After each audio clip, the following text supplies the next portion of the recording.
Olá, boa noite, meus irmãos e minhas irmãs. Sejam bem-vindos a mais uma escola bíblica virtual.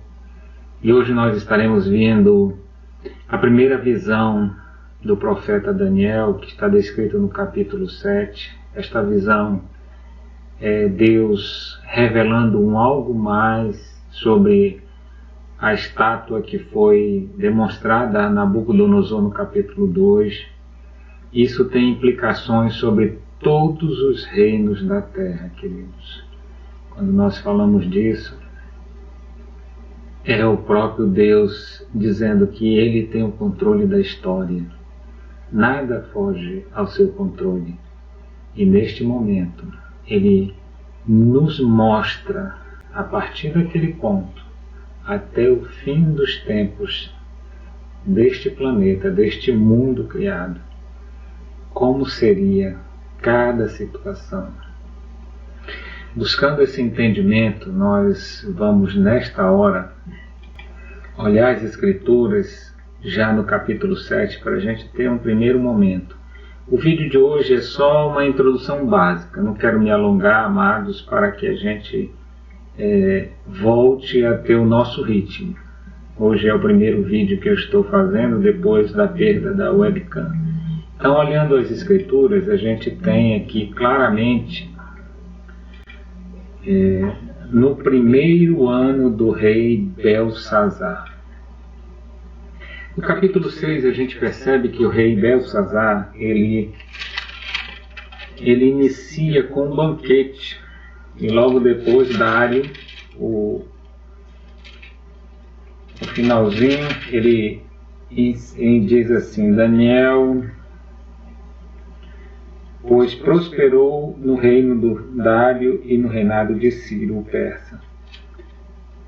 Mas a gente olha aqui no capítulo 6, queridos, no capítulo 5, já no finalzinho, e Dário, o Medo, com cerca de 62 anos, se apoderou do reino. No início do capítulo 5, ele fala: o rei Belsazar deu um grande banquete a 1000 dos seus grandes e bebeu vinho na presença dos 1000. Então, lá no capítulo 5, a gente percebe que nesse banquete, Belsazar perdeu todo o império da Babilônia para Dário, o Medo. Aqui a gente percebe que Belsazar, ele teve 3 anos. Quando você olha para esse primeiro versículo, ele diz assim: no primeiro ano de Belsazar. Mas se você for para Daniel, capítulo 8, você vai ver que no ano 3º do reinado do rei Belsazar, vejam bem, Deus concedeu a esse homem 3 anos de reinado. É o que nós temos como introdução do período em que Deus permitiu esse filho de Nabucodonosor ficar como rei da Babilônia. 3 anos, amados.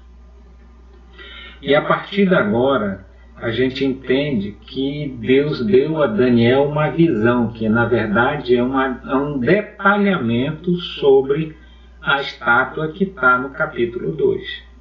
E ele vai mostrar para Daniel toda a questão da estátua, agora falando para ele como animais.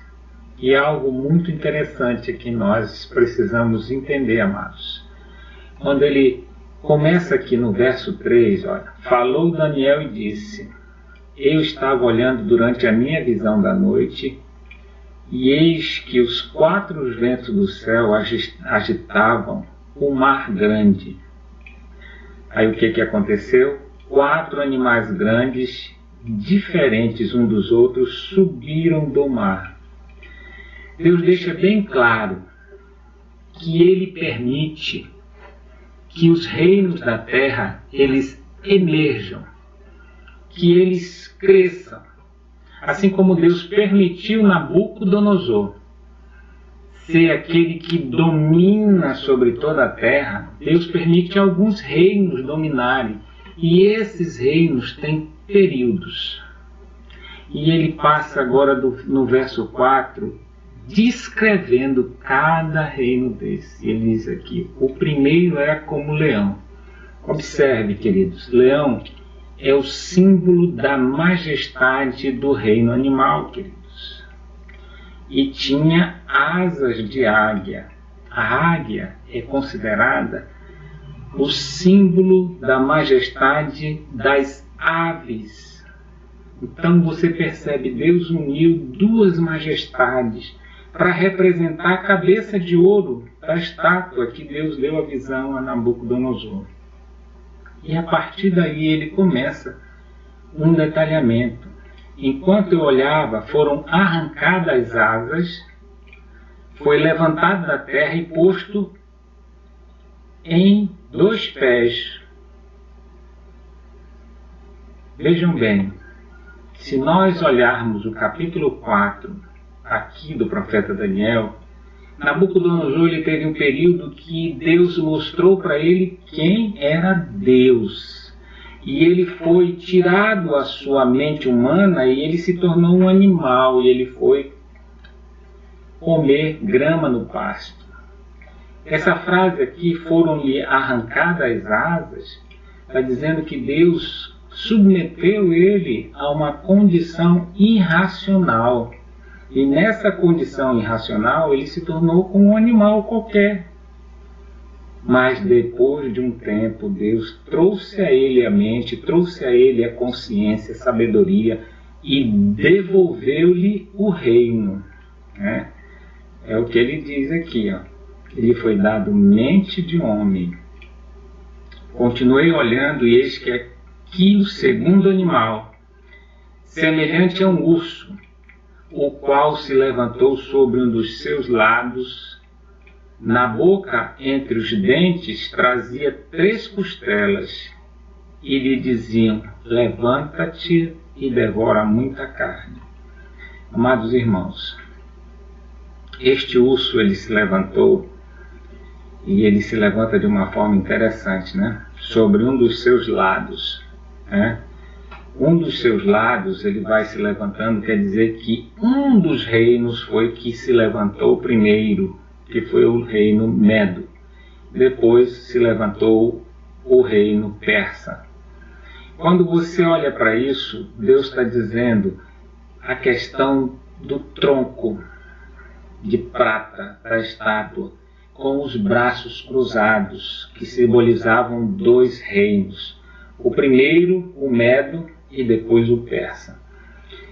Amados, aqui a gente percebe claramente que esse reino que tinha sobre a boca, entre os dentes, 3 costelas, é porque esse reino devorou a Babilônia, toda a Palestina e devorou todo o Egito, queridos. O Egito sempre se colocava como uma nação forte de guerra. Então ele sempre não deixava outros reinos o invadir. Mas nesse momento ele é vencido. Neste momento a Palestina completa, Israel, tudo se tornou controlado por esse homem que aglomerou, que uniu num império só, o Império Medo-Persa. E assim vai cada animal desses. Meus amados, eu quero chegar apenas na descrição desse primeiro momento. Eu quero parar aqui no verso 8, ok? Para que a gente possa ter um primeiro momento. Depois disto, eu continuava olhando nas visões da noite, eis que o 4º animal, amados, ele tinha uma aparência terrível, ele era espantoso e sobremodo forte, o qual tinha grandes dentes de ferro, ele devorava e fazia em pedaços, e pisava aos pés o que sobejava, era diferente de todos os animais que apareceram antes dele e tinha 10 chifres. Quero dar apenas uma introdução básica. 10 chifres. Chifre é sinônimo de força nas escrituras. Cada chifre quer dizer que aquele animal ele tinha gente poderosa, tinha gente que eram reinos que iam sendo incorporados àquele império. Amado, todos os grandes teólogos falam que esse animal era o Império Romano. O Império Romano começou em 476 a.C. e ele se findou em 1453 depois de Cristo. Então foi um período longo onde o Império Romano ele foi decaindo. Ele primeiro teve uma ascendência, depois ele foi decaindo. Quando ele foi decaindo, surgiu o Império Otomano. O Império Otomano era o império dos sírios, que era um império muito grande, um império vindo com forças muçulmanas, e com isso dominou ali aquela situação